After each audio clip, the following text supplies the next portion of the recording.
What's up, y'all? It's your boy, Ace Operative, and today, people, I will be reviewing Boruto Naruto Next Generations, Episode 2, The Hokage Son. Operatives, stand by for battle!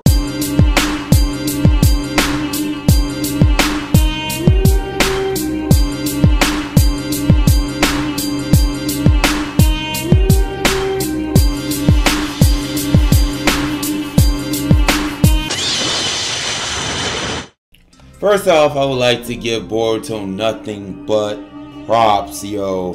Because, yo, he stood up for his name. He didn't, and also another thing, he did not use no trickety trick, no type of power, none of the eye power at all. I could have sworn, you know, this was a stressful situation. How was Boruto going to beat Iwabe? Because that was the school bully in a way. He'd been held back.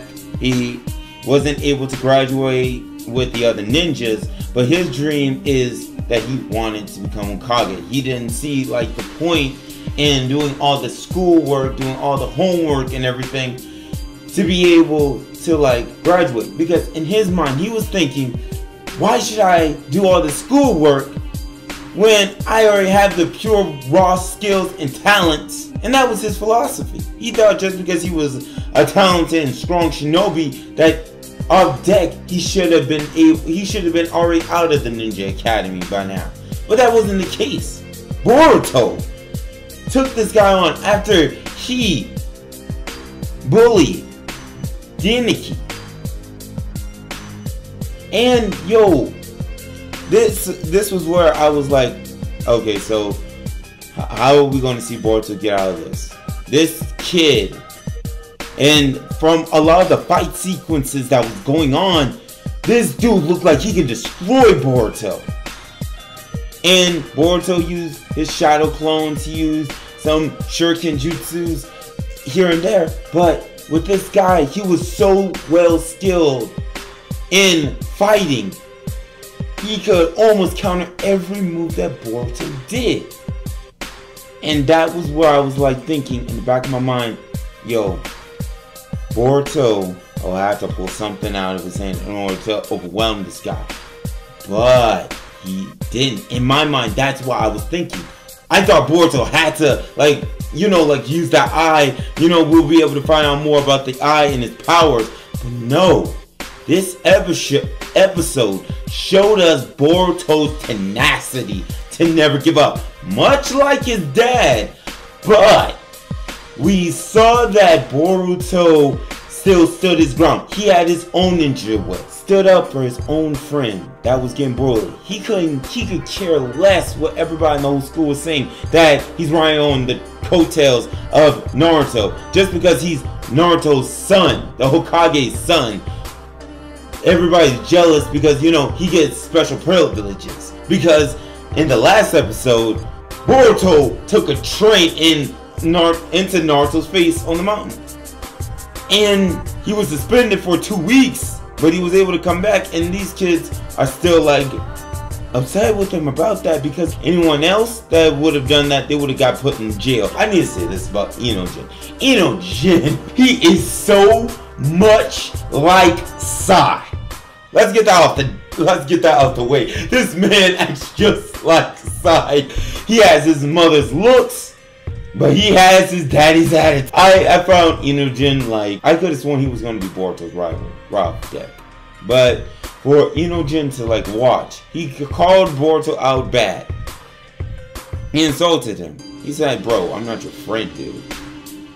And Inojin was just watching everything that went on. And that was when he finally acknowledged Boruto for the type of person he is. By watching Boruto fight, he saw that Boruto has pure raw skill of himself. And that showed in his fight against Iwabe. And I just find that like crazy, fascinating. Also, I would like to point out, they mentioned 10 years ago. The war had happened 10 years ago. So if that's the case, and Boruto I thought Boruto would be 12, but I guess Boruto at this given juncture would be 9, I guess, because, you know, one year, I mean, once Naruto and Hinata was, you know, married, you know, I guess it gave him some time, they had kids, so I guess Boruto's around 9 years old while he's in the academy, which is still pretty shocking. Like, everything in this episode, Boruto's fighting style, if you pay closely attention, his fighting style almost mirrors that of Sasuke. Because if you remember when Sasuke went up against Kakashi, when Boruto had attacked Iwabe, he had used the same fighting style in which Sasuke had used against Kakashi.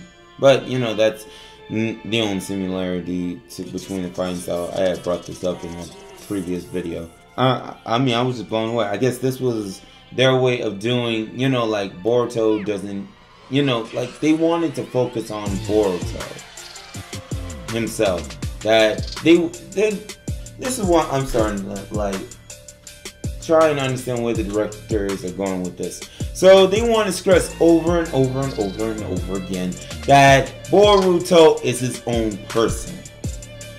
That he is not, you know, like the son of, I mean, he's not going to be just like his dad. Well, clearly he's not. I mean, off bad. We don't, I mean, he's already proven to us right now that he is a very extraordinary ninja. He's not showing any other power besides what we saw in episode 1, but he did not, you know, the power did not reveal itself in episode 2, which means that there are certain things that trigger the power. It's not stress, it's not dangerous situations, but it's like it has to sense evil types of chakra for it to be activated. But I don't know. But I really did like this episode. The character development that they did for Boruto was spot on. I liked it very much. There weren't that many nitpicks with it. That, you know, I saw that everything I saw was pretty much good. I enjoyed all of it, and I really cannot wait for episode 3. Episode 3, we're going to be finding out more about Metal Lee. Hopefully, we'll be able to find out, you know, like who's his parents. You know, obviously, I'm thinking it's already Rock Lee and Tenzin, but you know, it is what it is. But guys, I give this episode. It was really good. I liked it. I'll give it an 8 out of 10. It was really good. The animation was on point, and Boruto, good character development for Boruto. I must admit, I really enjoyed it. But guys, let me know what y'all think in the comment section below. Operatives, move out.